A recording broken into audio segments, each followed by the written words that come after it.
Hello, everyone, and welcome to my presentation on care and support for older person in the post-COVID-19 era. My name is Isi, Professor Israel Doron, and I would like to first start with thanking both you, the participants, and my colleagues, as well as Julia and Amal from UNDESA for inviting me and giving me the honor to share with you some of my thoughts. I'm a gerontologist, a law professor at the University of Haifa and the head of the Center for Research and Study of Aging at the University of Haifa in Israel. But beyond my academic and research duties and position, I also serve as a chair of an Israeli NGO called the Law in the Service of the Elderly. So my presentation here today also reflects some of my personal experience from my activist slash NGO perspective within my operation in the Association for the Law in the Service of the Elderly in Israel. My very short presentation will try to present some key insights, the experience from the last year's COVID-19, in a specific focus on long-term care support services for older persons. I would like to give a short warning because most of the arguments made in this presentation are not based on a broad systematic research-based data collection, etc. Neither do I have today a broad or very systematic analysis of the international experience in the field. However, there are a growing number of evidence, articles, studies in this field. And while there is still much further need to research and study and collect accurate data of what exactly happened in the last year, I think and I believe that there is a growing body of testimonies, evidence, and reports which provide some support to the key arguments and key insights that I will try to describe and portray in this presentation. So let's begin. I think that anyone who deals with the issue of long-term care support services for older persons already knows well the basic fundamentals. This is actually a very complex, diverse field, and the reality of care and support services for older person is very rich, very diverse. It includes a very broad and wide range of services and support systems which differ significantly across the world and from different countries, and even within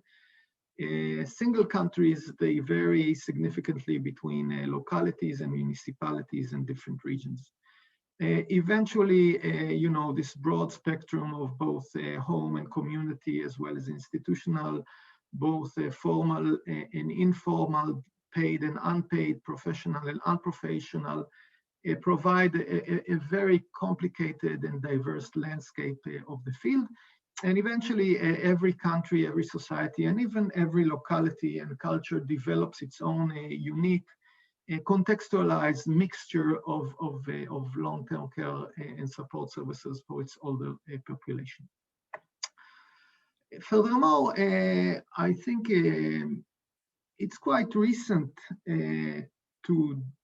talk about the interrelations and the significance of human rights discourse within the context of long-term care and support services for older person. Historically, it was usually contextualized within this developments slash social policy context within a traditional paternalistic paradigm of older persons as being vulnerable or in a needs-based context, but not within a human rights discourse. And this has been transforming only the last decade, and we see this broad paradigm shift from from the dependency to a human rights discourse in the whole field of elder law only in the last 20 years, I would say. And even more slowly in the specific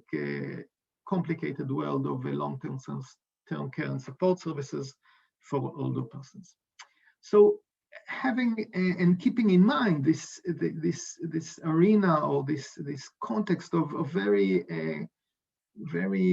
diverse, complicated, and rich landscape of long-term care and support services, now we can dive more specifically into some very narrow and pinpointed insights with regards to what happened in this field in the last year in the COVID-19. Okay. So the first two insights regard what I would term a voice, inclusion, and participation. So the first insight is what I can say a macro level insight. And again, at least from my experience here in Israel, I can testify that in many cases, while shaping the national policies regarding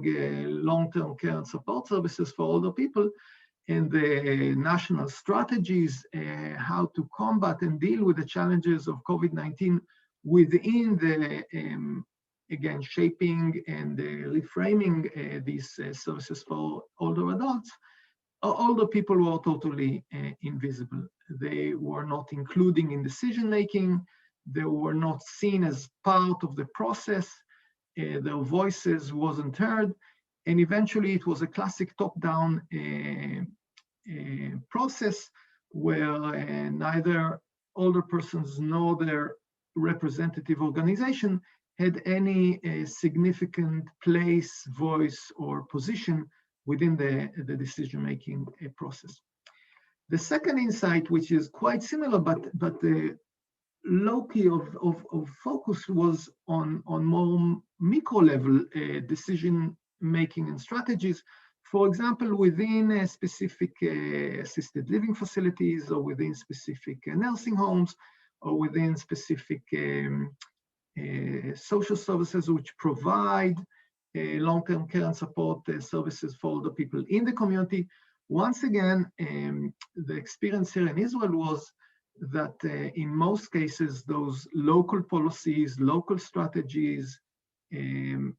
which try to address, sometimes in very difficult conditions,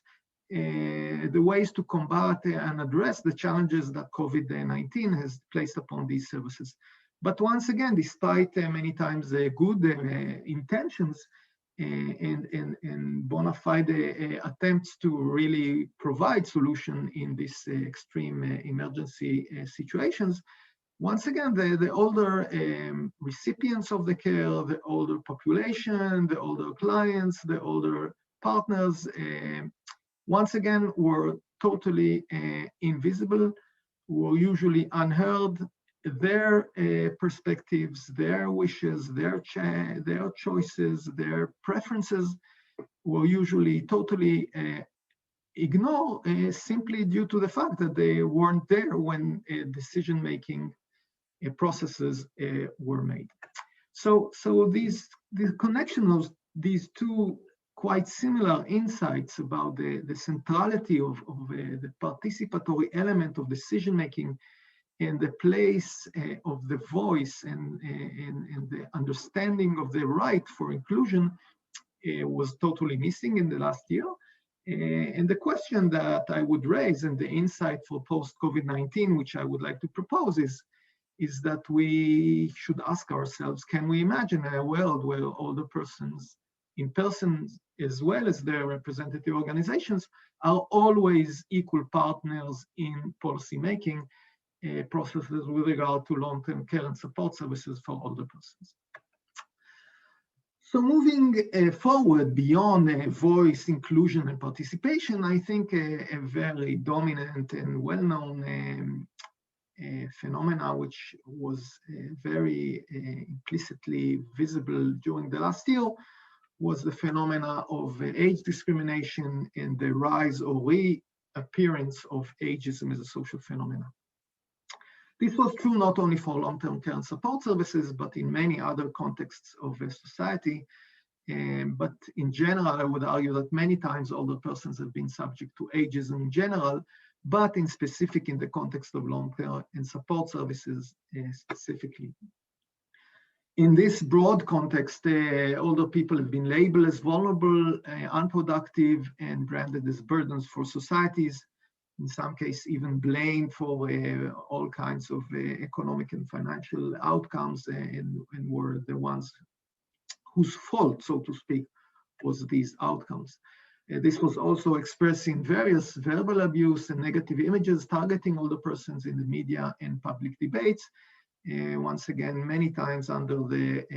rhetorics of either an economic burden or under the discourse of vulnerability. In both cases, many times totally ignoring once again, the diversity, complexity, and the humanity of older persons on the individual level, as well as on the group level.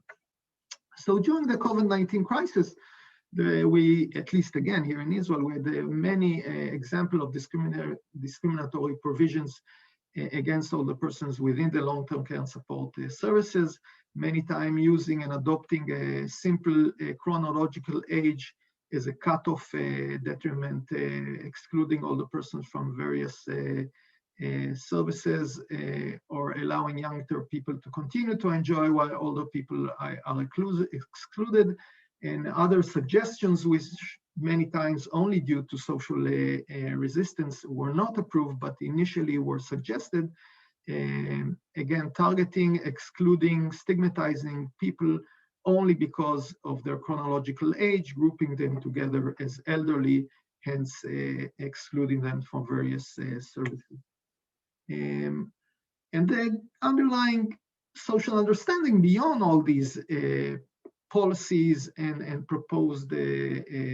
modes of operations in the context of long-term care and support services for older people was the ageist, stigmatic underlying that older persons were worth less than other people, especially working people in the society. So once again, the challenge is the future with regard to long-term care and support services is, can we imagine a world where these services are provided on an equal basis without discrimination based on age, even in cases of emergency? The next insight, which follows up this notion of ageism and stigma and prejudices against older people as a group, maybe the other side or the other coin is the respect or disrespect for autonomy, personal choice, and control, which were provided or not provided within the context of long-term care and support services during the COVID-19. In many cases, again, at least here in Israel, during the COVID-19, older persons were prevented the opportunity to choose between the different options of long-term support services during the COVID-19. Some support and care services were simply totally shut down, some were abolished or closed, some were excluded or prohibited, while in other cases, the other side was that some or single options were presented and even mandated for older people. Here in Israel, for example, sometimes in order to allow to the establishing of COVID-19 specific departments in either general hospitals or even geriatric settings, geriatric departments were shut down or closed, or internal medicines units were closed or shut down in order to make place for a COVID-19 departments to be established. The outcome was naturally that in many times older persons specifically who needed or had need for to access various healthcare services with regard to the health condition other than the COVID-19 were simply not there, and they could not receive the appropriate medical care due to those policies which eventually prevented them the accessibility to those health services they needed. So once again, in general, but in specific in cases of emergency, how do we shape, adopt, and promise to allow older people within the context of long-term and support services to have and maintain their autonomy, to have and maintain their ability to choose which services to use. And even if there isn't much options, how do we can still control, and how do older people maintain their sense of self-worth and dignity while having the options to choose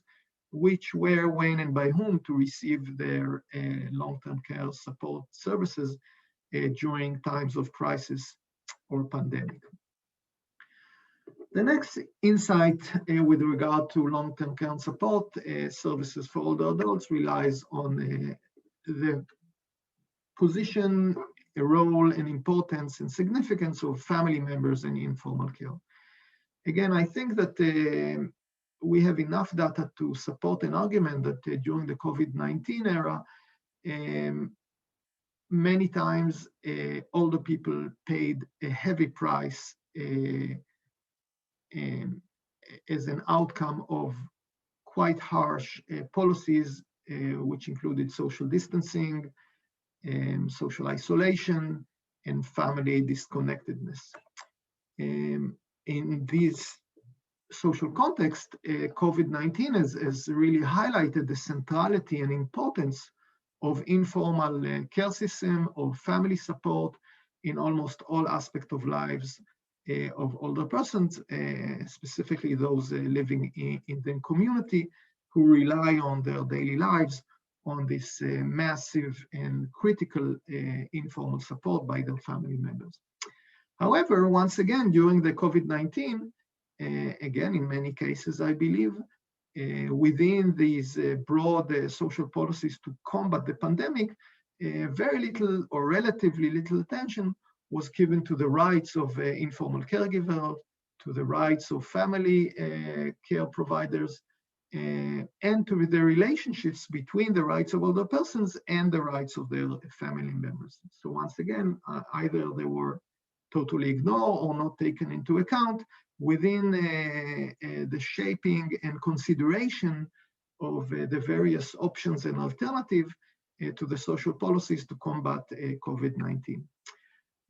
One indicator which was raised several times was the price that older people paid in the context of elder abuse in family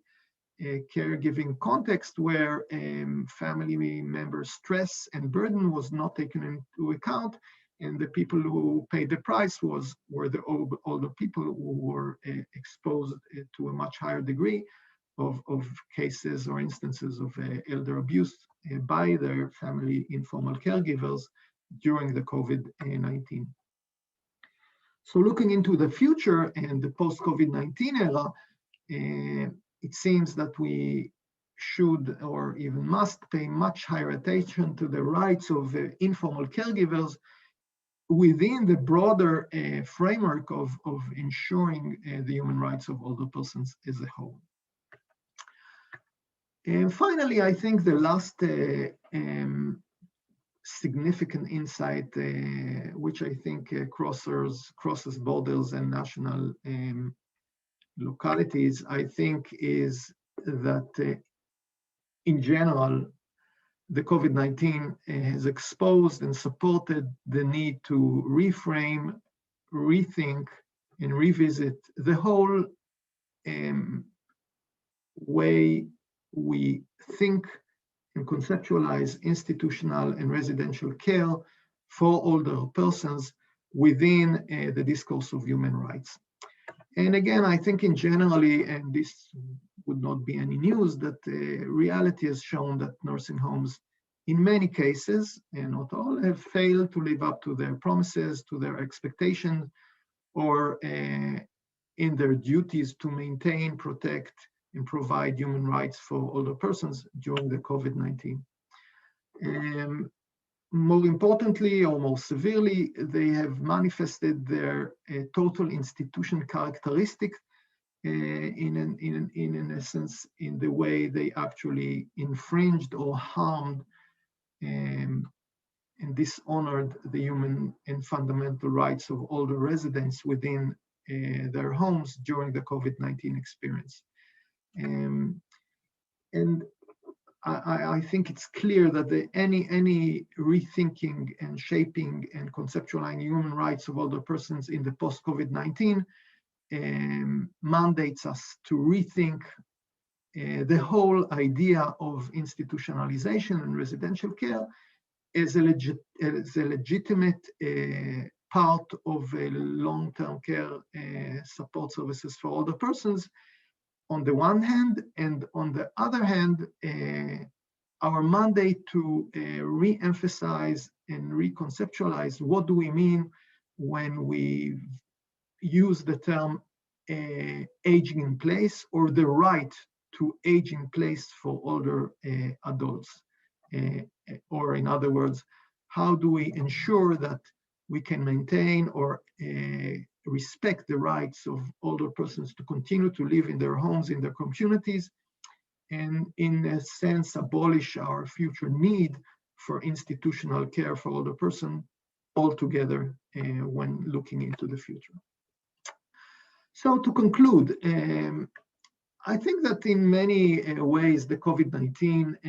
in many cases only exposed and highlighted what we already knew prior to the COVID-19, saying that there is a normative gap with regards to the human rights mechanism protecting older persons in general. But more specifically, I think COVID-19 has exposed that there is still no common standard or benchmarks on how policy and legislation, especially in the field of long-term care and support services for older persons, should be framed, and how we should be legally and how they should be legally constructed as a human right. And there's still a lot of work to be done, how to operationalize exactly what do we mean in our human rights discourse within the context of long-term care and support services for older persons in general, and specifically in cases of crisis and pandemic. So in this sense, COVID-19 only revealed how deeply, in many cases, we are still rooted in ageist, stigmatic, and stereotypical approaches towards older persons when we come to the field of long-term care and support services. So once again, and continuing the same line of argument, it exemplified, and COVID-19 has exemplified how, despite the importance of universalistic human rights instruments, we still need urgently a particularistic, well-defined and tailored a new human rights convention for older persons. So to conclude or to summarize the main argument, in my view, the experience within the specific field of long-term care and support services has re-emphasized the need to transform the way we think, the way we talk, and the way we shape these services in order to fit what we truly mean when we respect and honor the dignity and human rights of older persons in the future. So thank you very much, and I hope that these insights have been of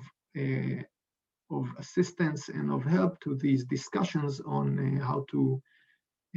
think and build the future of human rights of older persons in the post-COVID-19 era. Thank you very much for your listening, and thank you very much for giving me this platform.